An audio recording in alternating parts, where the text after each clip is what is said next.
What causes us to limp when we're walking?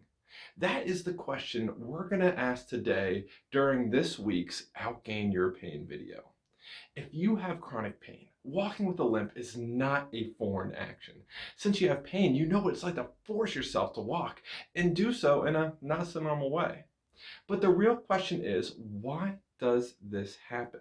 Well, today we're going to cover why we limp and why it almost seems necessary when we're walking. And then we'll give you a few ideas to how you can begin to change things at home. Let's tackle the why first. Well, walking is one of those things that we rely on to be functional in our lives. And when you have pain, but also have to walk, your brain's going to try to offload that painful area to keep it safe and not cause any injury. Or in other words, when you have widespread pain, your brain is going to subconsciously try to change the way you walk in an attempt to offload the area that's bothering you. The challenge is your body has to make a sacrifice to do this. By walking in a new way, your body's going to load tissues more than what they're used to doing. Because you see, there's one kind of ideal way to walk. It's going to change slightly from person to person, but naturally, we develop this walking technique so that each muscles and our legs can be used most efficiently. And then this way, walking becomes easier and less tiresome overall. But when you're injured, this new way of walking can be a good thing, and it allows us to continue being active while decreasing the use of that area. However, if there hasn't been an injury and the pain being felt is more from a result of an overall increased sensitivity of your nervous system, it can be a not so good thing to walk with a limp. But at the same time, it almost feels necessary to do. Even to the point if you walk like you did once before, it can bring on even more pain. This reigns even more true when you've been using this adapted walking pattern for a prolonged period of time. The challenge is your brain and body have begun to associate this new walking pattern with being safer. So when you try to venture outside of, its new normal, it's going to try to protect against it. And how does it do that? Well, creating pain, of course. This would be all fine and dandy if there weren't any long-term negative consequences of walking this way. But over time, not only will you be sacrificing efficiency, but you'll begin to start overusing certain muscles and body parts more than what they're accustomed to handle. And what happens when you overuse something? Well, injury and then usually subsequent pain. Then all of a sudden, this new way of walking is now not so safe anymore. And your body and brain will look at that pattern and say, how do we change this again? However, this time it starts to run out of ways of doing so. You're going to run out of these compensations. This is going to lead to a relationship of walking equals bad and painful.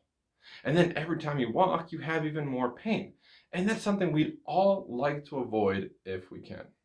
So what do we do about this? See, what we need to do is find a new normal. We need to find a walking pattern that will help minimize our pain overall. But how do we actually go about doing that? What we first need to do is understand how all of this works. We need to understand how pain works in general, because there's a lot of confusion behind pain, which can help increase our pain even more. And this is even more true when it comes to walking. There are so many different little steps of walking that it would take an even longer video to explain everything.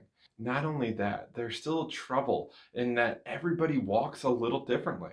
So you'll likely need professional one-on-one help to best attain this goal. We recommend talking to your doctor to send you to a physio or a PT depending on what country you're in.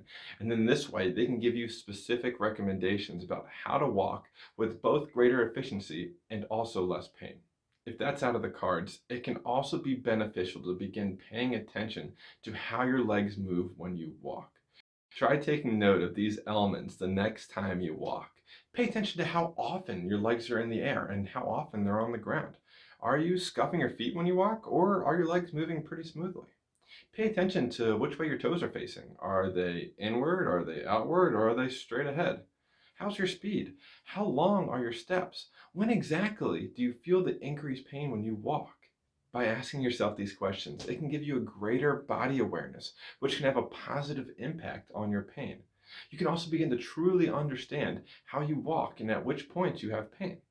For some, even the thought of walking can be a significant challenge. And if that's the case, let me give you a helpful piece of advice. Try to watch videos of people walking. This sounds so simple, and it might come off as a little silly, but what people don't realize is by watching videos of people walking and then imagining yourself walking like they do, it can actually make yourself walk a little bit better. You see, walking is a skill, and when you've had trouble walking for a long period of time, your brain can have trouble kicking you back into that normal walking pattern. Think of these visualizations as a way to help connect the dots in your brain. Now, what I'm not saying is that by simply visualizing yourself walking, you're just going to be super good at walking after doing that. That's not how it works. I wish it was that easy, but it just isn't. But by utilizing these visualization techniques, you can begin to develop a better motor patterns overall and a greater confidence with walking. In conclusion, if you have trouble walking, give some of these techniques a try and let us know how it goes. And don't forget to talk to your doc about seeing a physical therapist or a physio who can go into greater depth than what I can in this 8-minute video. But that should do it for today's video. If you want any more information about other techniques and different skill sets you can learn, feel free to check out the NewFrame program at newframeyourpain.com. But until next time, take care.